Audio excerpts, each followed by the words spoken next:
morning. So lang guys, may gagawin tayong Nissan. Hindi daw gumagana yung speedometer niya. So ang ginawa ko guys muna ay dinyak ko dun sa may differential. Ayan o, nakita nyo naman umiikot.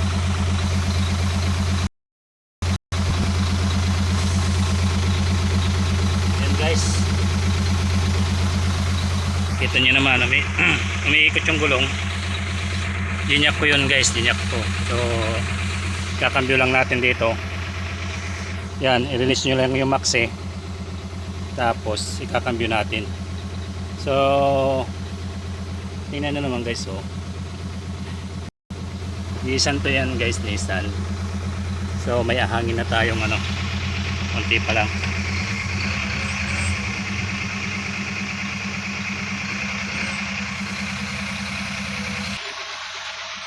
Ayun guys, nandito tayo sa differential. Reklamo ng driver, wala siyang speedometer. So ginawa ko muna, dinyak ko muna siya sa likod para hindi na patatakbuhin guys. Kasi maliit lang din to compound natin. So dinyak ko muna tapos punta tayo doon. So ayun guys, dinagdagan ko muna yung hangin. Ang gagawin lang natin dyan, ikakambyo natin siya. Tapos titingnan natin dito sa speedometer niya kung gumagana. Yung reklamo ng driver. So ayan guys, cambio nito pala pabaliktad din. So ayan guys, nakakambyo na tayo, naka-release yung maxi. Testingin na natin kung gumagana siya.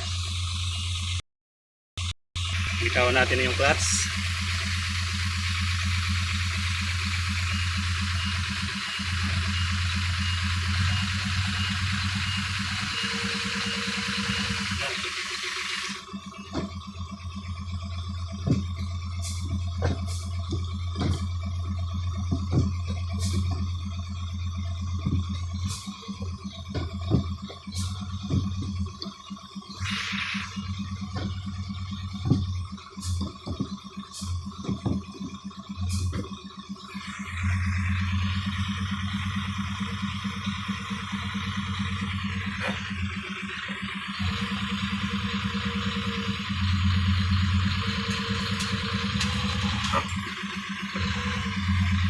So yun guys, ayaw gumana.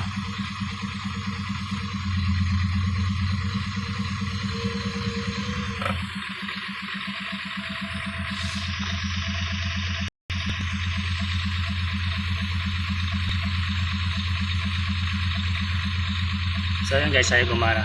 Tik natin sa ilalim kung anong problema.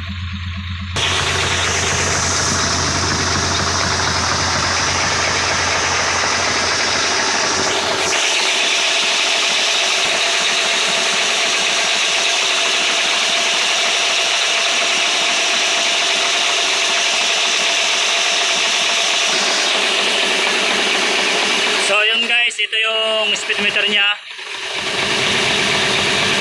Wala yung niya, kuryente. Ayan guys. So yun guys, nandito yung kuryente natanggal. Ito ba yan? 1, 2, 3. Check ko muna guys ha. So ayan guys, ito nga yung kuryente natanggal.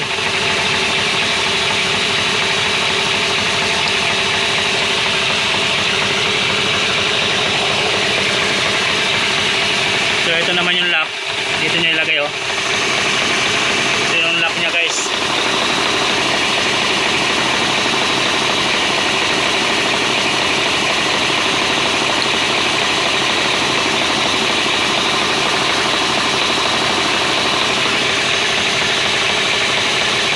So yun guys, tanggal yung kuryente ng speedometer natin. Check natin ulit. Punta tayo ulit sa taas kung okay na siya. So yun guys, nandito na tayo sa taas. Check natin ulit kung tataas na siya. Natanggal pala yung kuryente doon sa ilalim.